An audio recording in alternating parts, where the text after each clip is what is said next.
శాంతి క్రాంతి సంతోషాలు నాయకుడా నాయకుడా మళ్ళీ నువ్వే రావాలి నవ్యాంధ్ర పాలకుడై నువ్వే గెలవాలి నాయకుడా నాయకుడా మా తోడై నువ్వుండాలి మేమంతా నీ వెంటే ముందడు వేయాలి ప్రతి ఊరు నీ పరిపాలనకు చాలా మంది ఉన్నారు వెనకాల చాలా మంది ఉన్నారు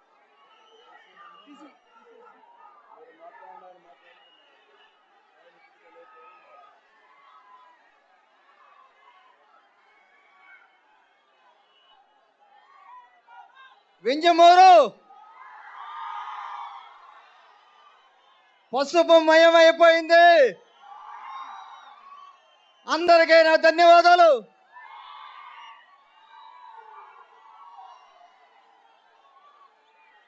తెలుగుదేశం పార్టీ జాతీయ అధ్యక్షులు మాజీ ముఖ్యమంత్రి వర్యులు గౌరవనీయులు నాకు దైవంతో సమానమైన శ్రీ నారా చంద్రబాబు నాయుడు గారు ఈరోజు ఇక్కడికి విచ్చేయడం జరిగింది. వారిని ఆశీర్వదించడానికి వేల మంది 8 మండలాల నుంచి ఇక్కడికి తరలి రావడం జరిగింది. ఎలా ఉన్నారు అందరూ? వింజమూరు ఎలా ఉన్నారు?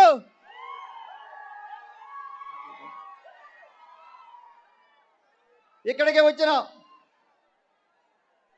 మా తెలుగుదేశం పార్టీ ఉపాధ్యక్షులు బొలిడేని రామారావు గారికి, అలాగే మాజీ శాసనసభ్యులు కంభం విజయరామరెడ్డి గారికి, అలాగే 4 తూర్లు ఎమ్మెల్యేగా చేసిన మేకపాటి చంద్రశేఖర్ రెడ్డి గారికి, అలాగే మాజీ జెడ్పీ చైర్మన్ చెంచలబాబు యాదవ్ గారికి, అలాగే మన పార్టీలోకి వచ్చిన మాజీ ఎమ్మెల్యే ఒంటేరు వేణుగోపాల్ రెడ్డి గారికి, మన వింజమూరు మండల అధ్యక్షులు రఘునాథ్ రెడ్డి గారికి, వింజమూరు అలాగే 7 మండలాధ్యక్షులకి నా ధన్యవాదాలు తెలుపుకుంటా ఉన్నాను. ఇంత ఆదరణ ఇక్కడ వింజమూరులో. నేను రెండు సంవత్సరాల క్రితం వింజమూరు రావడం జరిగింది. వింజమూరుకు వచ్చాక ఈ రోజున మీ బిడ్డగా, మీ అన్నగా, మీ తమ్ముడుగా ఆదరిస్తూ ఉన్నారు. మీకు పాదాభివందనం చేస్తూ ఉన్నాను.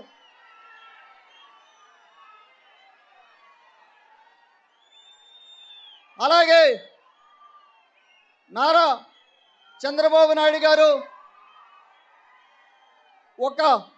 ఒక నాయకత్వం 30 ఏళ్ల క్రితం ఈ రాష్ట్రంలో ఏం చేసింది, ఎన్ని రిఫార్మ్స్ చేసుకొచ్చారు యువత అందరూ గమనించాలి. ఆ రోజు ఆ నాయకుడు పెట్టిన పుణ్యమే నేను ఇక్కడ నిల్చొని ఉన్నాను. నాలాంటి వారు లక్షల మంది విదేశాలకు వెళ్ళడం జరిగింది.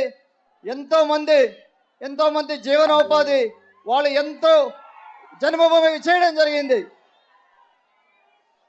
ఒక్కసారి ఆలోచించండి సోదరులారా, యువత మంది లాభపడ్డారు. అలాగే సార్, ఉదయగిరి నియోజకవర్గం వెనుకబడిన ప్రాంతంగా మిగిలిపోయింది సార్. ఇక్కడ సాగునీరు, తాగునీరు లేదని అదే సమస్యతోటి దాదాపుగా మన పార్టీ స్థాపించిన తర్వాత కానీ, ఇండిపెండెన్స్ వచ్చిన 75 ఏళ్లలో కానీ ఎన్నో కష్టాలు పడతా ఉన్నారు సార్. ఇక్కడ ఒక వెలుగుంట ప్రాజెక్ట్ అవ్వచ్చు, సోమసేన హైకెనాల్ అవ్వచ్చు, శ్రీరామ్ సాగర్ ప్రాజెక్ట్ అవ్వచ్చు. సో వారి మీద